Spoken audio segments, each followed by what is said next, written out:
Assalamualaikum warahmatullahi wabarakatuh. Perkenalkan, nama saya Reza Salsabila Azara dengan NIM 4003061650105 dari kelas VTRC, Program Studi Perencanaan Tata Ruang dan Pertanahan Angkatan 2021. Di sini saya akan memaparkan tutorial pengolahan Normalized Difference Build-up Index atau NDPI dan Urban Index atau UI.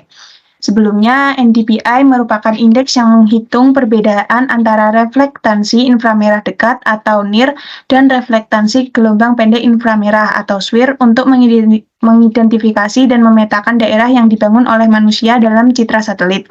Sedangkan Urban Index sendiri adalah indeks yang mengukur jumlah reflektansi yang dipantulkan oleh permukaan yang khas dari kota, seperti bangunan, jalan raya, dan juga trotoar. Selanjutnya, kita akan masuk ke dalam tutorial pengolahan NDPI dan UI. Baik, pertama-tama yang kita butuhkan yaitu citra satelit Landsat yang kita download melalui website USGS.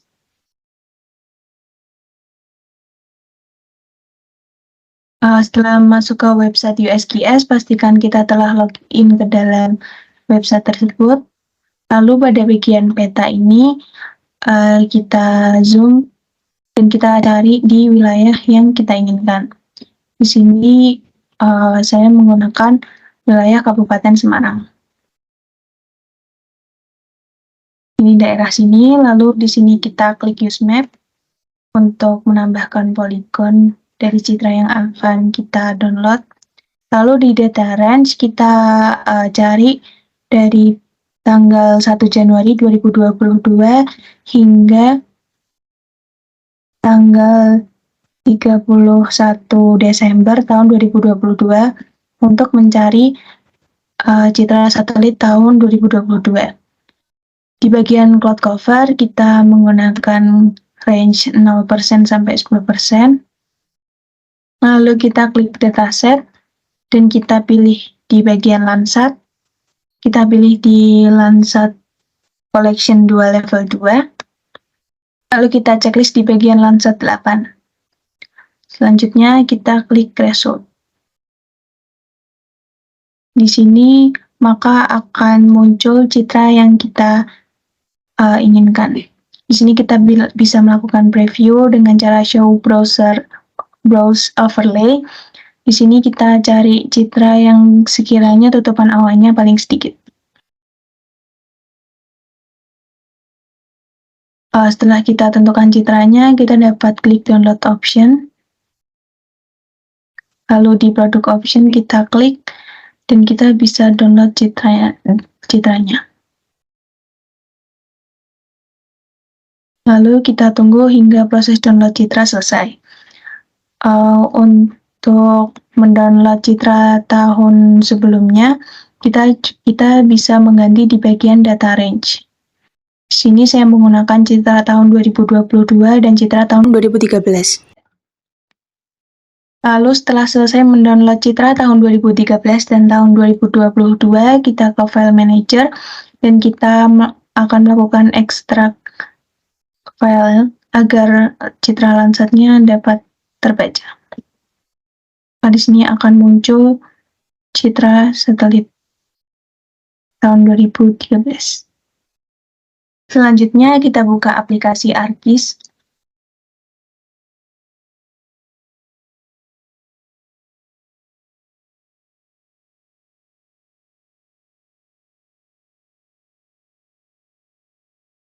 Lalu kita buat file ArcGIS baru, kita save terlebih dahulu. Di sini saya menamai vektor NDPI.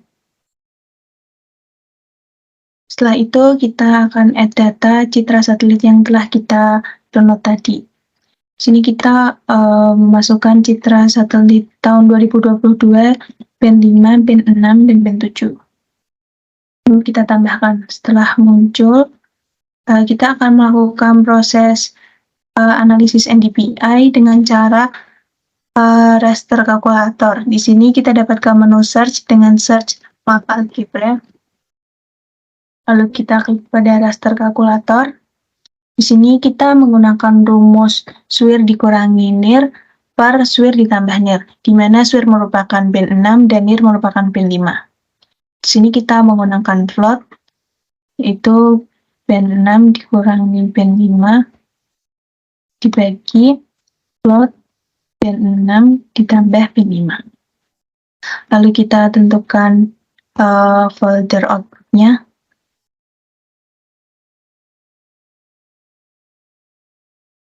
Ini kita main NDVI tahun 2020. Kita save dengan NDVI. Setelah itu kita oke, dan kita tunggu proses raster kalkulatornya.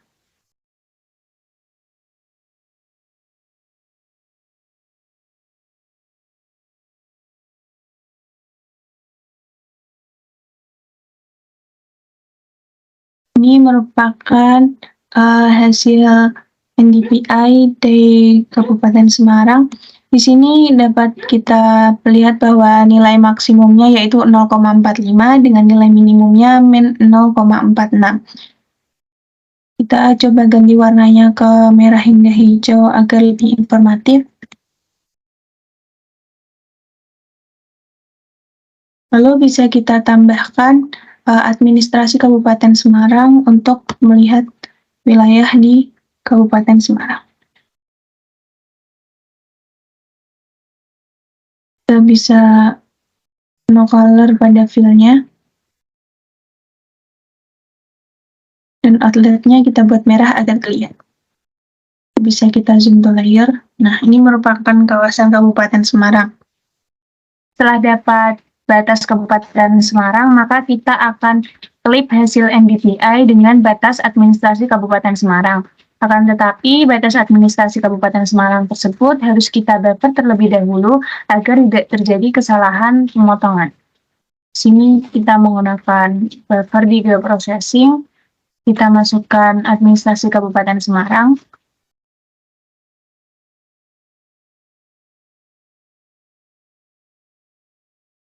Lalu pada bagian linear unit, kita pakai 100 meter.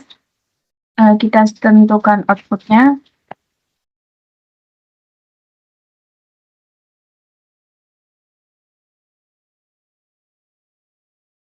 Di sini saya beri nama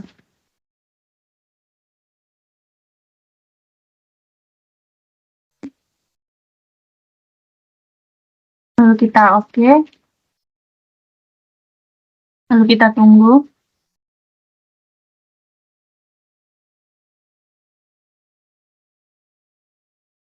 Ini adalah hasil buffer dari administrasi Kabupaten Semarang. Bisa kita matikan stylenya dan kita perjelas outline-nya. Nah, lalu di sini kita akan memotong raster hasil NDVI dengan batasan administrasi Kabupaten Semarang yang telah dibuffer dengan cara extract mask.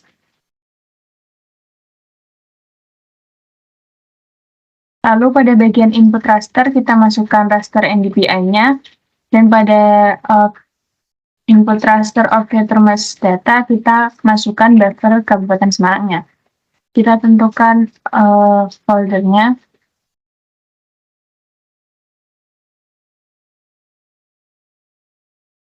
Oke, kita tunggu. Ini merupakan hasil klip dari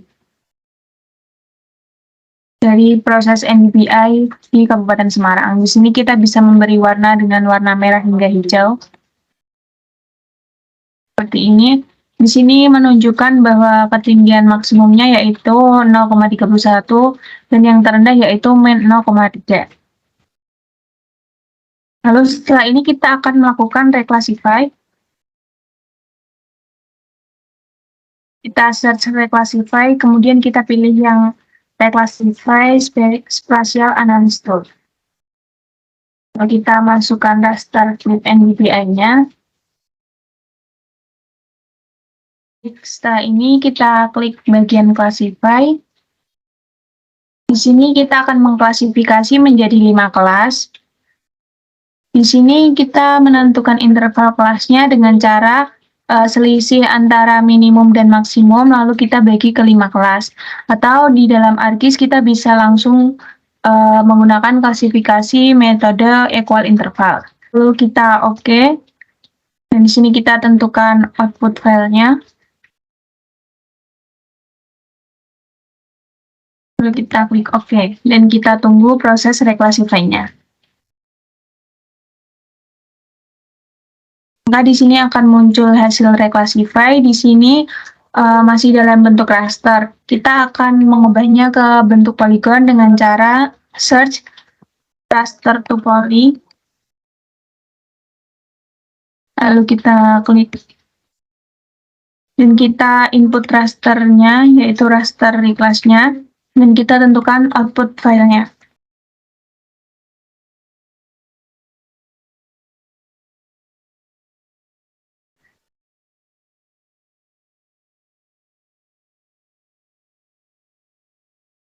Lalu kita klik OK.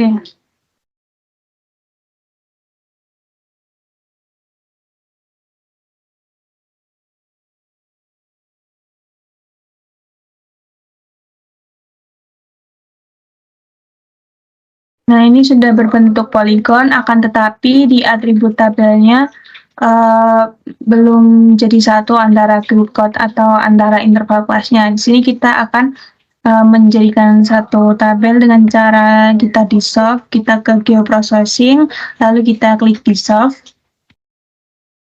Lalu pada bagian input feature kita masukkan SCP polygonnya, lalu kita checklist di bagian grid code, dan kita masukkan ke output. Kita klik OK.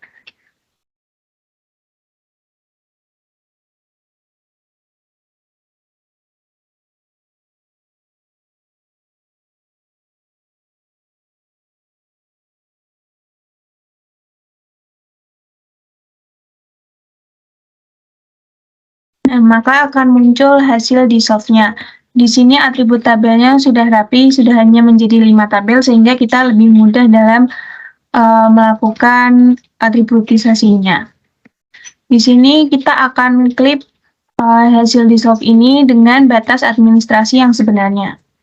Kita ke geoprocessing, lalu kita ke bagian clip, dan kita masukkan input feature-nya dissolve dengan clip fiturnya batas administrasi Kabupaten Semarang yang asli.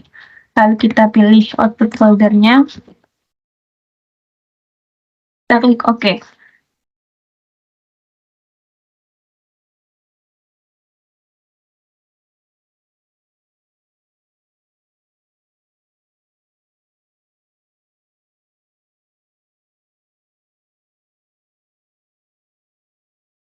Setelah itu, pada layer NDVI-nya kita ke Properties untuk melakukan simbologi. Di sini kita klik simbologi, kemudian di kategoris, value file-nya kita pakai grid code. Lalu ini kita hilangin outline-nya. Setelah itu kita klik Add All Values, kemudian di color ramp kita pilih ke hijau hingga merah. Lalu kita klik OK. Nah, maka ini merupakan hasil dari NDVI tahun 2022 di Kabupaten Semarang. Akan tetapi proses NDVI ini kurang akurat dikarenakan nilai tertingginya belum sampai di angka 1, di mana dalam interval NDVI nilai 1 itu menunjukkan kerapatan yang sangat tinggi, sedangkan min 1 menunjukkan angka kerapatan yang rendah. Sedangkan di NDVI sendiri belum sampai mencapai angka 1. Untuk itu kita lakukan proses selanjutnya, yaitu urban index. Raster kalkulator dengan rumus plot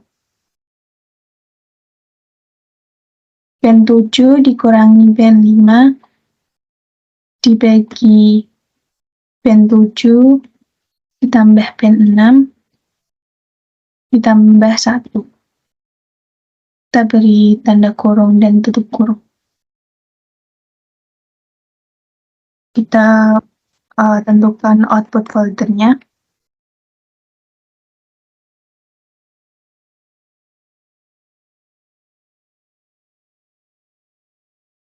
Lalu kita OK.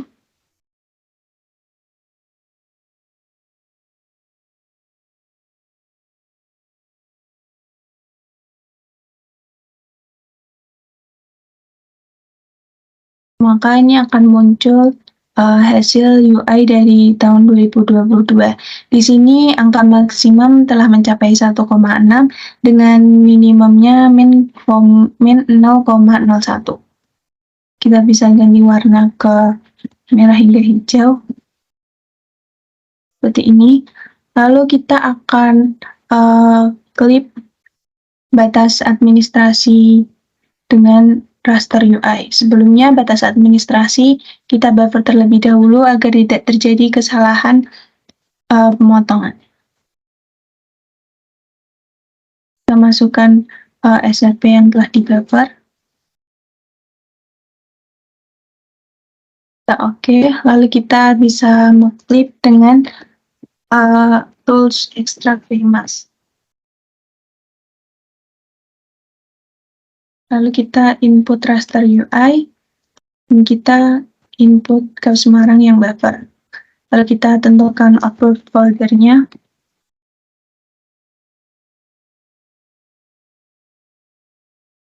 Lalu kita klik OK.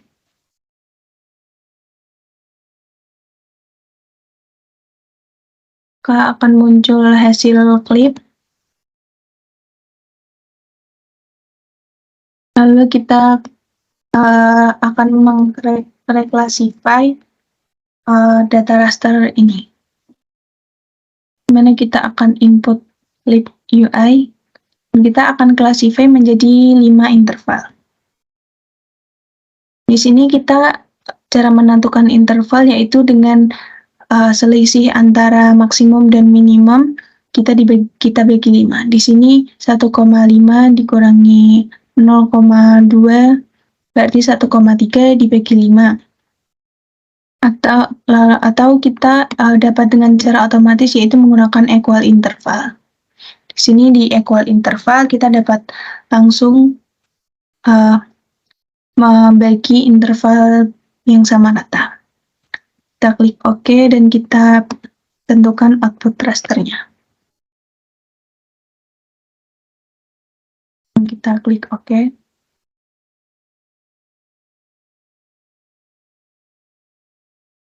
Lalu akan muncul hasil reclassify. Kita ganti simbologinya dengan merah ke hijau.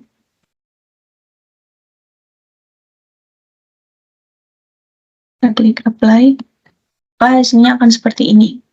Ini merupakan hasil masih dalam bentuk vektor, maka kita akan mengubahnya menjadi poligon dengan cara search pada menu search yaitu raster to poly. Lalu kita klik dan kita masukkan reclass UI 2022 dengan outputnya yaitu poly UI. Kita klik OK.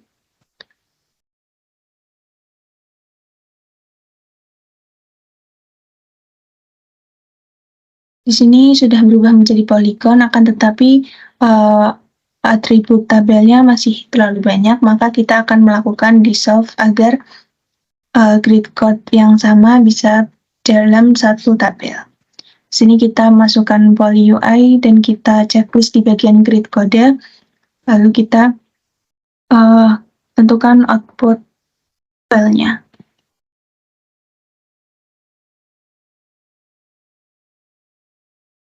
Ini kita klik OK.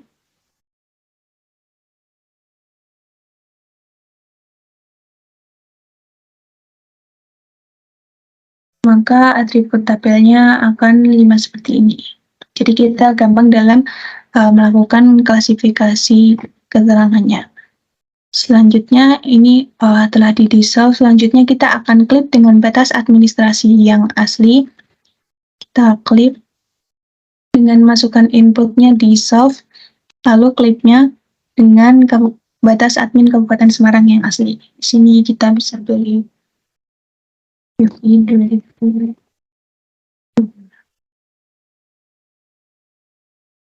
kita klik OK.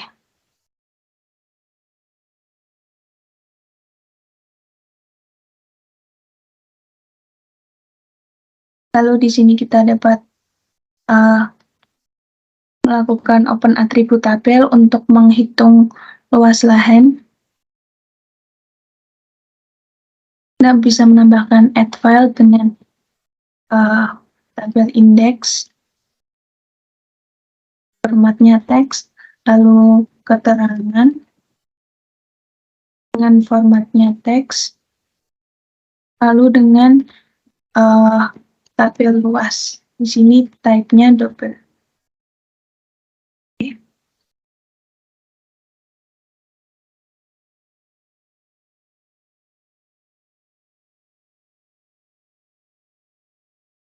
Lalu di sini kita bisa melakukan start editing pada layar Polygon UI tahun 2022.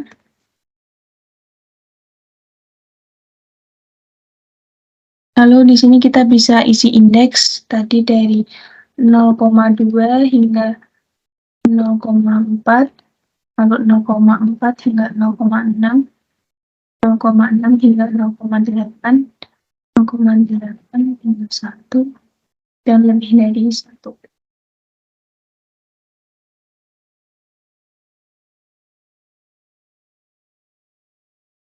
Lalu pada bagian keterangan,